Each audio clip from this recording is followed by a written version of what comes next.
బ్రహ్మనాయుడు గారు ఇప్పుడు టీడీపీ శిక్షణా తరగతులు, జనసేన శిక్షణా తరగతులు అంటే యమునికి మొగుడు సినిమా గుర్తొస్తుంది. రావుగోపాలరావు చిరంజీవి గారిని క్రమశిక్షణలో పెడతారు చూడు, అది గుర్తొచ్చింది. కానీ రామారావు గారు ఏ ఉద్దేశంతో పార్టీ పెట్టారు, చంద్రబాబు నాయుడు గారు దాన్ని ఎలా అమలుపరిచారు, ఇప్పుడు ఎలా అమలు పరుస్తున్నారంటే ఈ శిక్షణా తరగతుల్లో అంశం ఏమంటే టోటల్ గా లోకేష్ బాబు గారిని ఎలా సీఎం చేయాలి అన్న విషయం వారి విషయం. ఇంకా జనసేన పార్టీకి వస్తే ఈ జనసేన పార్టీ మనము ఎలా టీడీపీ పార్టీకి అనుగుణంగా ఉండాలి, వారిని లోకేష్ బాబును ఎలా చేయాలి పార్టీలో అన్నది మాత్రమే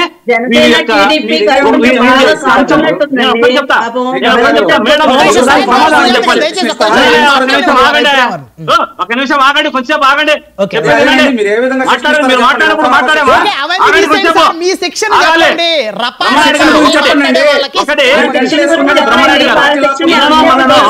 జనసేన నాయకుడు మీటింగ్ పెట్టాడు, జనసేన నాయకుడు మీటింగ్ పెట్టాడు.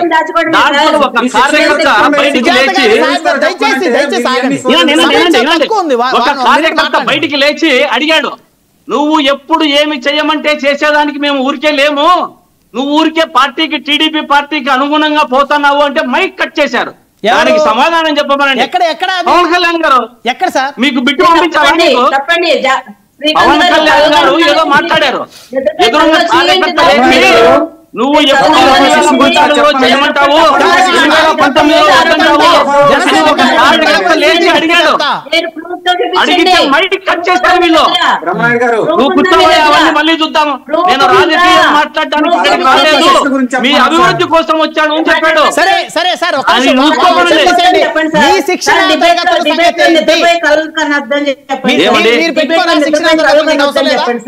కాదు, మా శిక్షణా తరగతులు మేము జరుపుకుంటాము, దాని గురించి ఏం ఇబ్బంది లేదు.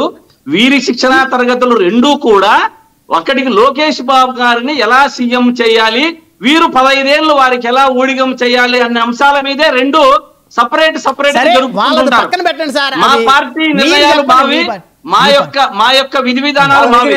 కానీ వీరు వారి యొక్క కార్యకర్తను అడిగిన దానికి పవన్ కళ్యాణ్ గారు సమాధానం చెప్పకుండా మైక్ కట్ చేశారు. దేనికి అన్నది సమాధానం చెప్పమనండి మేడం గారు. ఓకే, ఆ ప్రశ్న మీరు పవన్ కళ్యాణ్ గారిని అడగండి. మేడం గారు ఏం చెప్తారు?